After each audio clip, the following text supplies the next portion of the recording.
राजकारणामुळे भेदभाव निर्माण होऊ नये एवढीच माझ्यासारख्या सामान्य नागरिकाची आणि मराठी भाषिकाची कुठल्याही भाषिकाची हीच अपेक्षा असेल। दिल्लीचंही तेच स्थान आहे।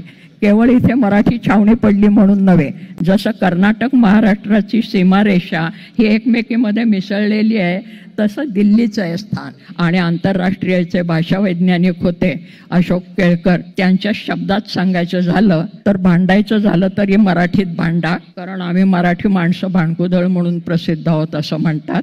पण मराठी माणूस फार भांडू शकत नाही, तो लगेच गळ्यात गळ्याही कसा घालतो हे आपल्याला माहिती आहे। मराठी भाषकांच्या तर्फे विनंती करावीशी वाटते। या ठिकाणी जे ठराव आलेले आहेत त्या ठरावांच्या पैकी अनेक ठरावांशी माझा वैयक्तिक संबंध अप्रत्यक्ष अप्रत्यक्षरित्या आलेला आहे। अजितदादा जे बोलले त्याच्यातला एक मुद्दाम सांगते की त्यांनी मला अक्का करूनच टाकलं। त्यांना कसं कळलं मला घरात अक्का म्हणतात हे मला काही माहीत नाही। लहानपणापासून मी मोठी बहीण म्हणून वावरत आले आणि आता म्हातारपणी कोलमडायची वेळ आली त्यावेळेला धरायला एक भाऊ मिळाला, याचा मला त्यातल्या त्यात आनंद झाला।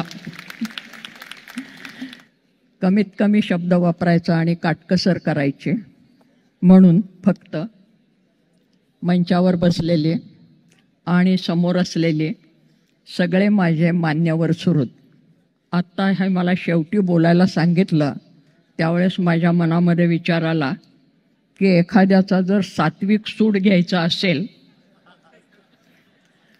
तर खूप लांबलेल्या कार्यक्रमाच्या शेवटी त्याला बोलायला लावायचं। पण एक मला माहिती आहे की समोर बसलेली आणि ही सगळी सात्विक माणसं आहेत खऱ्या अर्थाने, कारण सात्विकपणे मराठी सात्विक भाषेवरती प्रेम करणारी आहेत। या साहित्य संमेलनाचं अध्यक्षपद मला ज्या वेळेला जाहीर झालं त्या दिवसापासून या क्षणापर्यंत मी असा अनुभव घेते की माणसांचा, मराठी माणसांचा उदंड उत्साह आहे सगळीकडे। म्हणजे माझ्या गावामध्ये मी असं अनुभवलं सांगली मिरजेला, आणि आत्ता जी बरीचशी चर्चा झाली आणि सगळी मंडळी जी बोलत आली त्याचं सार थोडक्यात सांगायचं तर समाजाच्या सर्व स्तरातली आणि सर्व विचारधारेची, सर्व राजकीय, सर्व सामाजिक आणि सर्व कष्टकरी वर्गातले संघटना, मंत्री, पुढारी, शासकीय अधिकारी म्हणजे कलेक्टरपासून पोलीस ऑफिसरपर्यंत आणि प्राथमिक शाळेतल्या शिक्षकापासून विद्यापीठापर्यंत, आत्ता ज्या ऋद्धिपूर विद्यापीठाचा उल्लेख झाला त्याचे कुलगुरूसुद्धा माझ्याकडे येऊन गेले, शिवाजी विद्यापीठाचे, पुणे विद्यापीठाचे तरी येऊन गेले, आणि समाजाच्या सर्व स्तरातनं साहित्य संमेलनाबद्दलचा तो उत्साह आहे, मराठी भाषेबद्दलचं प्रेम आहे हे मला माहीत आहे। तारा भवाळकर ही व्यक्ती नगण्य आहे, कारण इतके दिवस 85 वर्ष ती जगत आलेलीच आहे आणि आत्ता मात्र लोकांच्या प्रेमाला उधाण आलेलं आहे। त्याचं केवळ कारण मराठी भाषा आणि मराठी माणसंही आहेत। प्रत्येकाचं नाव घ्यायचं म्हटलं इथे बसलेल्या, कारण समोर बसलेली माझी अनेक परिचयाची, दृढ परिचयाची मंडळी आहेत, तर विष्णू सहस्त्रनामासारखी नामावली घ्यावी लागेल म्हणून मी नावं घेणं टाळलेलं आहे। पण इथे आल्यानंतर ही सगळी मंडळी जे बोलली, म्हणजे आता अगदी त्याच्या बाबतीतच जर नावं घेऊन सांगायचं झालं तर या समारोपामध्ये ज्यांची नावं लिहिलेली आहेत ते आमचे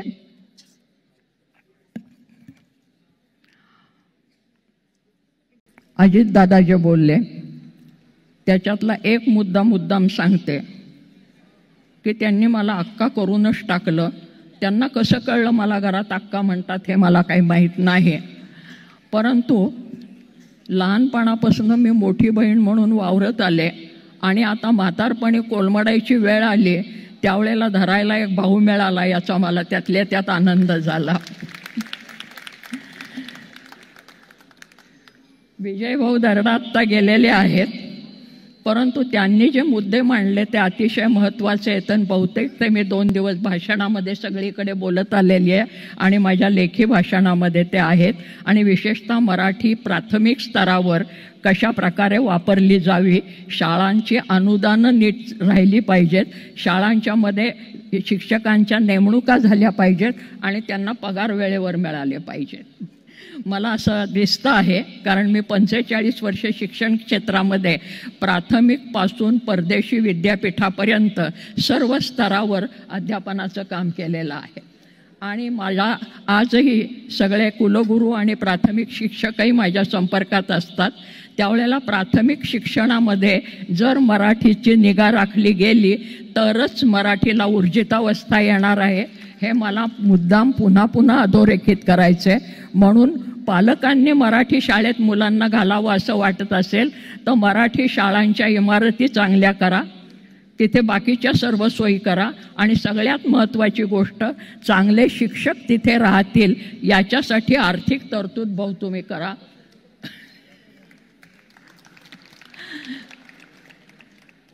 कारण शिक्षकांना पगार वेळेवर मिळत नाहीत, अनुदानं मिळत नाहीत, मराठी शाळा बंद होत आहेत, त्यांच्या जागा विक्रीला निघत आहेत. माझ्या घरासमोरची एक फार सुंदर जागा मी गेली 55 वर्ष जिथे शाळा भरत होती ती आता विक्रीला काढलेली आहे. ही अवस्था सांगलीसारख्या ठिकाणी असेल तर पुण्या मुंबईसारख्या ठिकाणी काय होत असेल.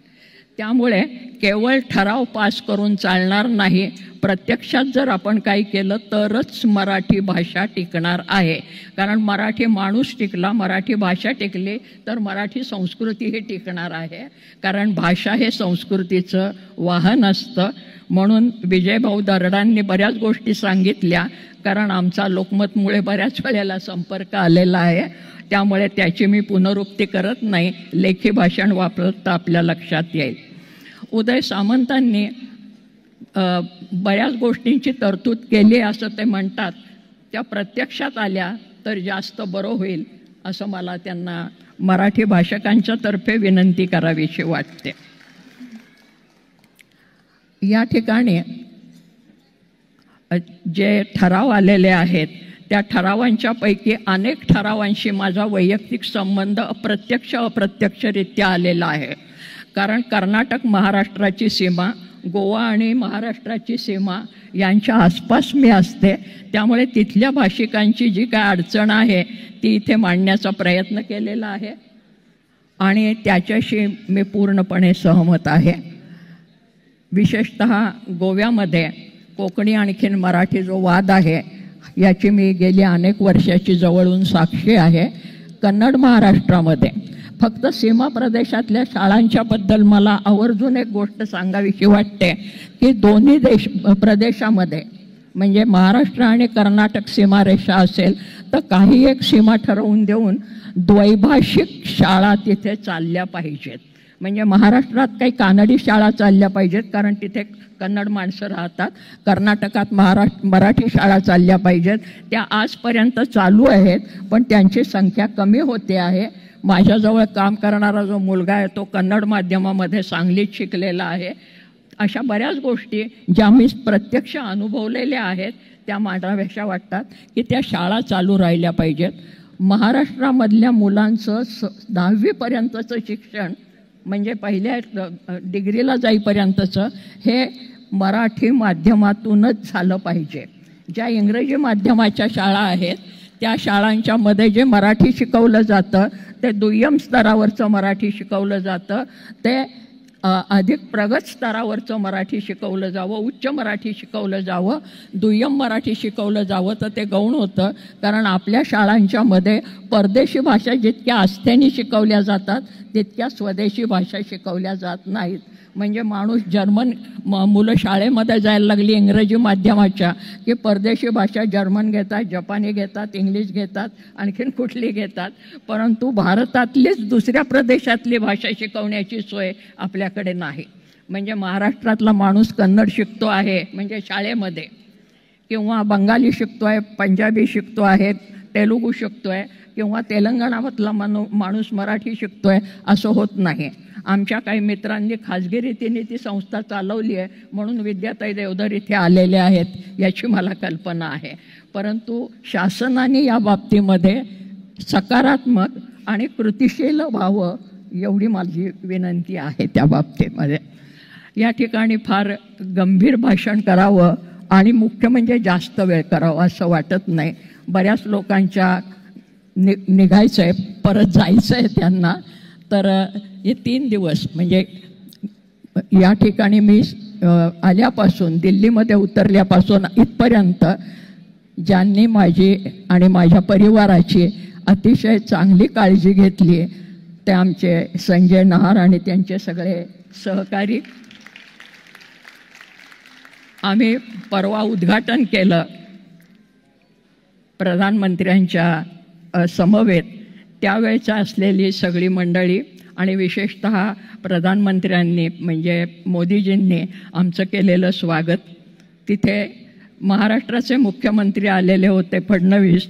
त्यांनी आत्ता जी मिलिंद जोशींनी भूमिका केली ती त्यावेळेस तिथे फडणवीसांनी भूमिका केलेली होती. कारण चालताना पडायला लागलं तर पंचायत त्यांची झाली असते म्हणून. तर तो कार्यक्रम अतिशय हृद्य कार्यक्रम झाला उद्घाटनाचा. त्यानंतरचेही कार्यक्रम खूप चांगले झालेले आहेत. मराठी माणसांचा प्रेमळ प्रतिसाद उदंड मिळालेला आहे. पत्रकार बंधू भगिनी तर आमचे आहेतच सगळे. या सगळ्यांच्याबद्दल मी कृतज्ञता फक्त व्यक्त करते.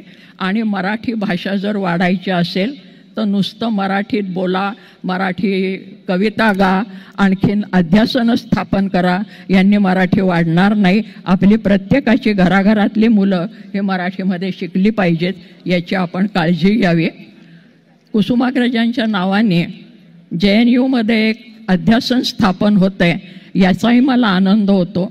कारण माझी गंमत अशी झालेली आहे, पुण्याचे लोक काही म्हणायला लागले तर मला पुणेरी असते मी, कारण माझा जन्म पुण्याला झाला. कुसुमाग्रजांचं नाव निघाल्याबरोबर मला नाशिक आठवतं. याचं कारण मी नाशिकला रुजले आणि राहिले काही वर्ष आणि अजूनही माझं घर तिथे आहे. आणि सगळ्यात महत्त्वाची गोष्ट कुसुमाग्रजांचा आणि माझा अतिशय जवळचा निकटचा संबंध. ते माझ्या घरी येऊन गेलेले अनेकदा असे. आम्ही त्यांना तात्या म्हणतो, कुसुमाग्रज वगैरे नंतर नाही. तर आमच्या तात्यांच्या नावाने इथे अध्यासन स्थापन होतं आहे याचा फार मोठा आनंद आहे. कारण नाशिकला जी कुसुमाग्रज प्रतिष्ठानची स्थापना झाली त्या पहिल्या 5 संस्थापकांच्या पैकी मी एक आहे. इथे JNUमध्ये मी अनेकदा मास्तरच असल्यामुळे चर्चासत्रांच्यासाठी आलेली आहे. दिल्लीला पूर्वी अनेक वेळेला आलेली आहे. दिल्ली विद्यापीठात आली आहे. IGNCमध्ये आलेली आहे. एक आठवण फक्त सांगते. IGNCमधली म्हणजे Indira Gandhi research institute, cultural research institute, सांस्कृतिक प्रतिष्ठान. त्यावेळेला तिथल्या संचालक ज्या होत्या त्या कपिला वात्स्यायनजी होत्या. आणि कपिला वात्स्यायनजींनी आमचं जे एक चर्चासत्र घेतलेलं होतं त्या चर्चासत्रासाठी आम्ही महाराष्ट्रातले 2-4 मंडळी होतो. जयंत नारळीकरजी होते आणि आम्ही दोघेही करकर असल्यामुळे शेजारी बसलो होतो, नारळकर आणि भवाळकर म्हणून असल्यामुळे. आणि थोड्या वेळाने मला असं लक्षात आलं की सभागृहामध्ये बसलेल्यापैकी एक चेहरा खूप ओळखीचा वाटतोय पण तो महाराष्ट्रातला नाही आहे आणि कुठला तरी राजकीय चेहरा आहे का काय. मी काल राजकारण हा शब्द टाळलेला आहे आणि टाळते. राजनीतीमध्ये असलेला तो चेहरा आहे का काय असं वाटलं. आणि मग माझ्या असं लक्षात आलं की एक केंद्रीय मंत्री महोदय तिथे येऊन बसलेले आहेत. आणि मी कपिलाजींना विचारलं, म्हणलं हे नेहमी इथे येतात का आणि तुम्ही त्यांना मंचावर वगैरे का नाही बसवलं. त्या म्हणल्या ते अजिबात मंचावर येणार नाहीत. त्यांना जो विषय आवडतो त्या विषयाबद्दलची कार्यक्रम पत्रिका मिळाली की ती शांतपणे इथे येऊन बसतात. त्यांना काय हवं आहे ते ऐकतात आणि शांतपणे निघून जात असतात. असे नेते या दिल्लीमध्ये नुकतेच होऊन गेलेले आहेत. मी याचे डोळा अनुभवलेले आहेत. तर सांगायचं तात्पर्य, आपल्याला ज्ञानक्षेत्र जर वर्धिष्णू करायचं असेल तर ज्ञानाबद्दलची इतकी आच आणि आस्था असलेल्या व्यक्ती जर असतील तर तो समाज निश्चितपणे ज्ञाननिष्ठ होतो. मग अशी ज्या अजींचा उल्लेख केला, पुस्तकाचं दुकान आणि पुस्तकाचं हे, तर ही सगळी मंडळी माझ्या खूप जवळची आणि परिचयाची आहेत. पुस्तकाचं गाव, कवितांचं गाव, कादंबरीचं गाव अशी गावं निश्चितपणे होतील, पण मराठीचा भाव मनात असेल तर त्याचा जास्त चांगला उपयोग होऊ शकेल असं मला वाटतं. आणि यापेक्षा मराठीबद्दल आपण सगळ्यांनी बोलत असताना आमचे म्हणजे मी ज्या भाषाशास्त्र जिथे शिकले त्या पुण्याच्या डेक्कन कॉलेजमध्ये आणि आंतरराष्ट्रीयचे भाषावैज्ञानिक होते अशोक केळकर, त्यांच्या शब्दात सांगायचं झालं तर भांडायचं झालं तरी मराठीत भांडा, कारण आम्ही मराठी माणसं भांडकुदळ म्हणून प्रसिद्ध आहोत असं म्हणतात. पण मराठी माणूस फार भांडू शकत नाही, तो लगेच गळ्यात गळ्याही कसा घालतो हे आपल्याला माहिती आहे. पण मराठीचं वैशिष्ट्य असं आहे महाराष्ट्राचं, जे मी कालही सांगितलं आणि आजही सांगितलं, महाराष्ट्र या भूमीचं वैशिष्ट्य की ती महाराष्ट्र ही भूमी एक पाय तळ्यात एक पाय मळ्यात अशी कन्नड आणि मराठी या दोन भाषिक प्रदेशांच्या सीमेवर आहे. आणि त्यामुळे एकीकडे कन्नड संस्कृतीचा प्रभाव जबरदस्त आहे आणि दुसरीकडे कर्नाटकातल्या प्रदेशामध्ये मराठीचा प्रभाव जबरदस्त आहे. हे मी गेली अनेक वर्ष अनुभवते आहे की महाराष्ट्रामध्ये जी हिरवी साडी चोळी लेकीला लागते ती फक्त महाराष्ट्रात आणि दक्षिणेकडे आहे, उत्तरेकडे कुठेही नाही. आणि पुरणपोळी ही पुन्हा हुरणहुळगी करून ती आमच्याकडे आलेली आहे की मुळात ती हुरणहुळगी कर्नाटकातली. तेव्हा कर्नाटक महाराष्ट्रामध्ये सीमावाद आहेत. सीमावादाबद्दलची जी प्रश्न आहेत आणि जो ठराव आत्ता मांडलेला आहे त्याचं पत्र मीच उषाताईंना परवा आणून दिलं, कारण ती सगळी मंडळी माझ्याकडे आलेली होती. तर माणसं ही खूप चांगली असतात, माणसांना माणसं हवी असतात आणि त्यांच्यामध्ये राजकारणामुळे भेदभाव निर्माण होऊ नये एवढीच माझ्यासारख्या सामान्य नागरिकाची आणि मराठी भाषिकाची, कुठल्याही भाषिकाची हीच अपेक्षा असेल. दिल्लीचंही तेच स्थान आहे, केवळ इथे मराठी छावणी पडली म्हणून नव्हे. जसं कर्नाटक महाराष्ट्राची सीमारेषा ही एकमेकीमध्ये मिसळलेली आहे तसं दिल्लीचं आहे स्थान. कारण दिल्लीच्या ज्या निरनिराळ्या व्युत्पत्ती आहेत त्या शब्दांच्या निर्मिती, की दिल्ली हा शब्द निर्माण कसा झाला, देहली, उंबरठा, हा उंबरठा आहे आणि हा उत्तरेकडचा लोकांना जर इकडे यायचं असेल हिमाचल प्रदेशातनं खाली तर हा दिल्लीचा उंबरठा ओलांडल्याशिवाय त्यांना येता येत नाही. आणि त्याच्यासाठी दिल्ली हे महत्त्वाचं केंद्र पौराणिक काळापासून आत्तापर्यंत आहे. महाभारतामध्ये जे हस्तिनापूर होतं ते हस्तिनापूर म्हणजे दिल्लीच, हे आपल्याला माहिती आहे.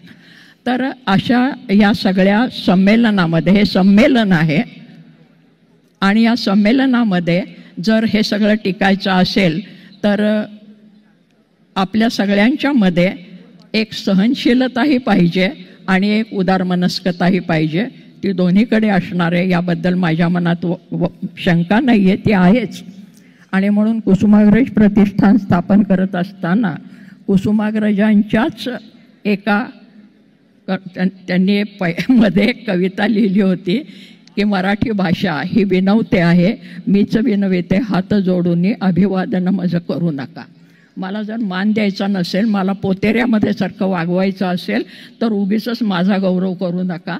परंतु जर गौरवच करायचा असेल तर पुन्हा कुसुमाग्रजांच्याच कवितेतला एक छोटासा तुकडा, सबंध कविता बेताने आपल्याला माहिती आहे, तो काय आहे, जसं ज्ञानेश्वरांनी सांगितलं, भूता परस्परे पडो मैत्र जीवांचे, की भूतमात्र प्राणीमात्र हे परस्परांचे मैत्र असावेत. कारण बाकीची नाती ही कोणीतरी लादलेली असतात. मैत्री हे नातं हे स्वतंत्र नातं असतं, आपलं आत्मस्वीकृत नातं असतं. मी ज्याला मित्र म्हणू तो मित्र असतो, शत्रू म्हणू तो शत्रू असतो. आईबाप निवडता येत नाहीत, मित्र निवडता येतात. त्यामुळे आपण निवडून सगळ्यांशी मैत्रभाव राखावा आणि म्हणून कुसुमाग्रजांची जी ओळ आहे किंवा कुसुमाग्रजांची कविता आहे की संस्कृती म्हणजे काय?